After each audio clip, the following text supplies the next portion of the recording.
So hi everyone, I welcome you once again to Dynamic Coaching Center. So this is yet another video in the same series of scheduling and sequencing, and this is a sample problem of what we have actually dealt with the so far terms related to scheduling, right? So regarding sequencing, I said in the previous video that we'll be actually discussing about the Johnson's rule, how to sequence the jobs in a particular mission, whether it could be one mission or two missions, and or even three mission. Now what we are going to do here is this is a very important problem as far as your ESC mains is concerned, and as far as gate is also considered, and this is all about the scheduling, right? So for that we have actually seen so many number of techniques that how to schedule. So in the problem they would clearly mention that what type of scheduling rule has been accommodated by the particular industry, so that you will be supposed to solve the problem based on that. So here is the question. This is the job sequence of arrival, and remember we are not actually seeing how it is being sequenced, right? So the job actually been sequenced based upon its arrival like this. It is A, B, C, D, E, and the processing time in days have been given for these five jobs: 7 days, 4 days, 5 days, 2 days, and 6 days respectively. And this is the due date uh, from now onwards, where the product has to be shipped. For A product, it is 8 days, and for B, it is 3 days, and for C, it is 7 days, and for D, it is 9 days, and for E, it is 6 days, right? Okay, now we'll actually try to work out the problem and try to find out the most important terms which will be generally asked in the question.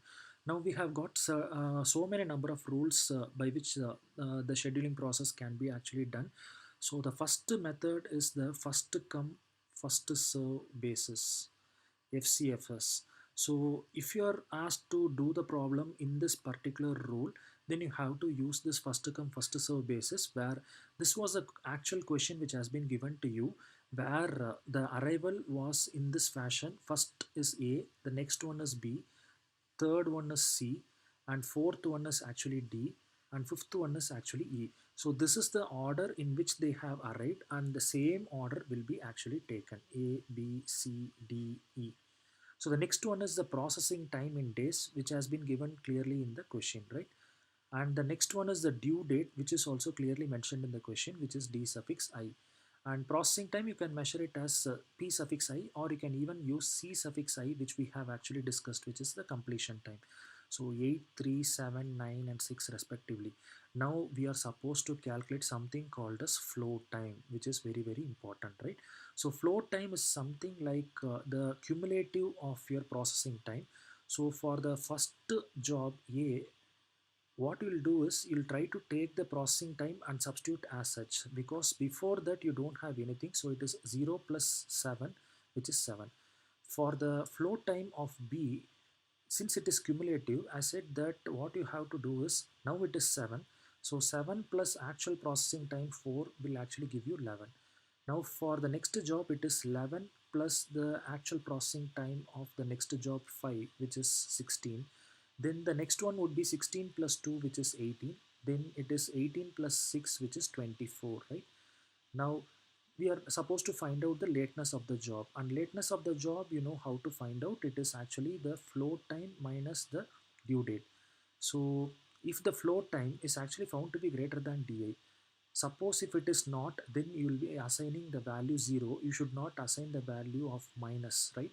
So because negative lateness is actually not allowed, and that is not good for any industry, right? So now let us calculate the lateness of each and every job. So as I said, lateness will be calculated based upon this particular column value minus this particular column value, which is the flow time minus due date, right? And make sure that your flow time is greater than due date, otherwise you'll assume 0. Now here for the A job, if you try to take the float time is actually 7, and the due date is actually 8. So if you try to calculate, it is 7 minus 8. Since you are ending up with a minus sign, you will actually try to put 0. So that's what has been done here, which has been clearly mentioned already. So for the next one, the B job, it would be 11 minus 3, so it would be 8. And for the next job it is 16 minus 7, which would be 9. And for the next job it would be 18 minus 9, which would be again 9. And the next one it would be 24 minus 6, which would be 18, right? So try to find out the summation of flow time, and also try to find out the summation of lateness, right?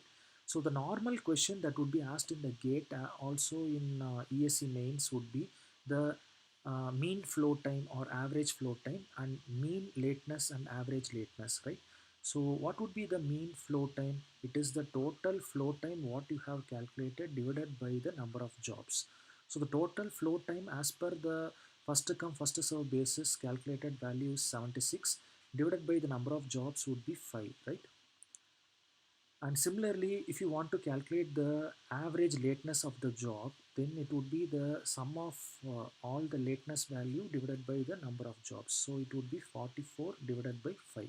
So this is how we have worked out the problem based upon the first come first serve basis rule. Now, if suppose if you try to work out the same problem using this technique, shortest processing time, then you have to be very careful about the job sequence. See, let us go to the question one more time. So this was the job and their corresponding processing time and due date which has been given, right? Now we are going to sequence the jobs on the basis of shortest processing time.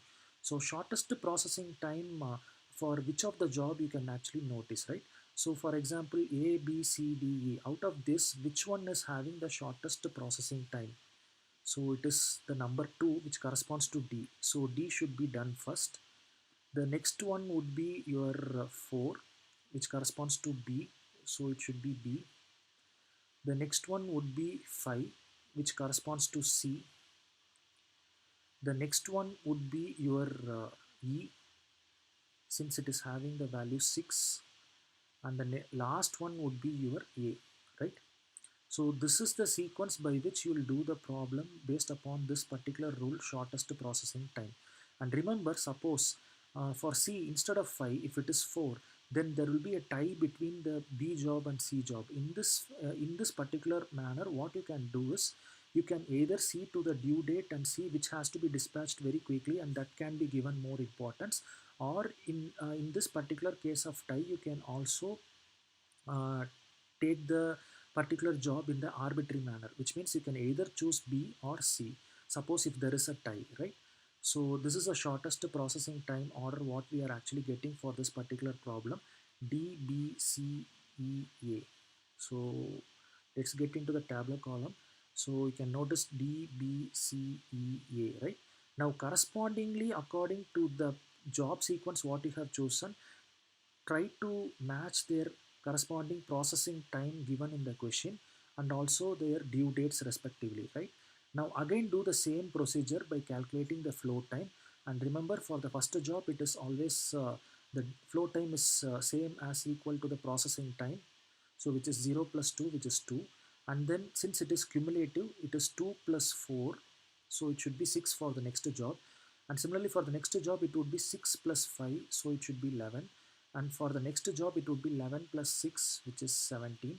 And for the next job it would be 17 plus 7, which is equal to 24. Now let's try to calculate the sum of flow time, and you can also calculate the lateness. How to calculate the lateness? As I said, that it is the difference between the flow time minus the due date. So it would be 2 minus 9. Since you are ending up with a negative answer, you have to assign 0 because there cannot be any negative lateness. And then it would be 6 minus 3 for the next job, which is 3. And it is 11 minus 7, which is 4. And 17 minus 6, which would be 11. And 24 minus 8, which would be 16. So again, you will be supposed to calculate the mean flow time, which is nothing but the total flow time value divided by the number of jobs. So in this case it would be 60 divided by 5. So you'll be getting 12, right? So it will be 12 days. Now if you are supposed to calculate the mean lateness, then it would be the sum of the total lateness value divided by the number of jobs. So it should be 34 divided by 5. So this is how you'll try to solve the same problem using your shortest processing time rule, right? Now let's get into the next one, which is the due date. Due date in the sense earliest due date. So which one is having the earliest due date, that has to be given importance, and slowly you will try to sequence the job. So now again let's get into the question first. So these are all the due dates which has been given. For A it is 8, and for B it is 3, and for C it is 7, and for D it is 9, and for E it is 6. So which one has to be given much importance is the earliest due date according to this particular rule, which means uh, the number of days which has been found very short is for the B job. So according to the earliest due date rule, it should be B which has to be processed first. The next least thing would be your 6 which corresponds to E, and the next one would be your 7 which corresponds to C, and the next one would be your 8 which corresponds to A, and the next one would be your 9 which corresponds to D. So the order for earliest due date sequence is B, E, C, A, D, right? So you can see here B, E, C, A, D. So you have changed the job sequence, and but still right from the question you have to choose the processing time correctly. Say for example, if you just get into the question, for B the processing time is always 4 and the due date is always 3. You should not change these orders, right? So which means for B the processing time is correspondingly being noted from the question, and similarly for E, C, A and D has been noted, and the due dates have also been represented in this column. Now again try to find out the float time in the similar fashion, which is the mean float time.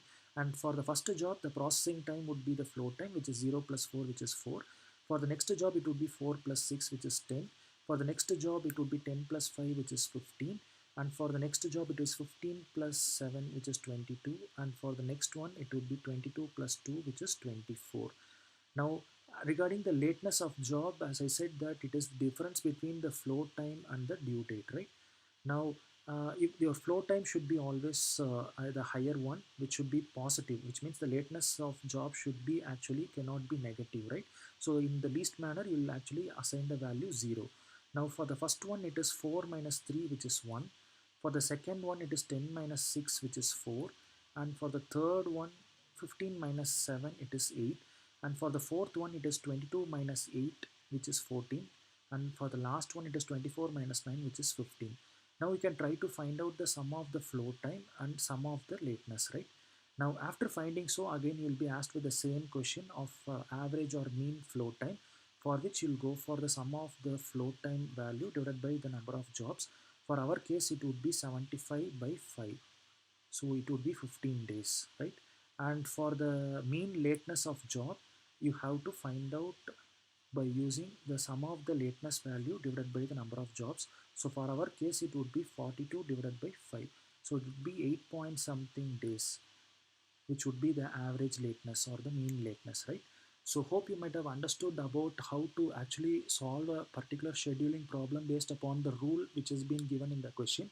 So in the next class, we'll be just continuing with the same discussion and try to follow the other rules and how to follow the rules and try to solve the same problem, right?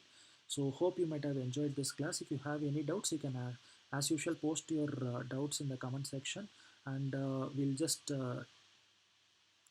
do with the rest of the rules in the next video. Thank you.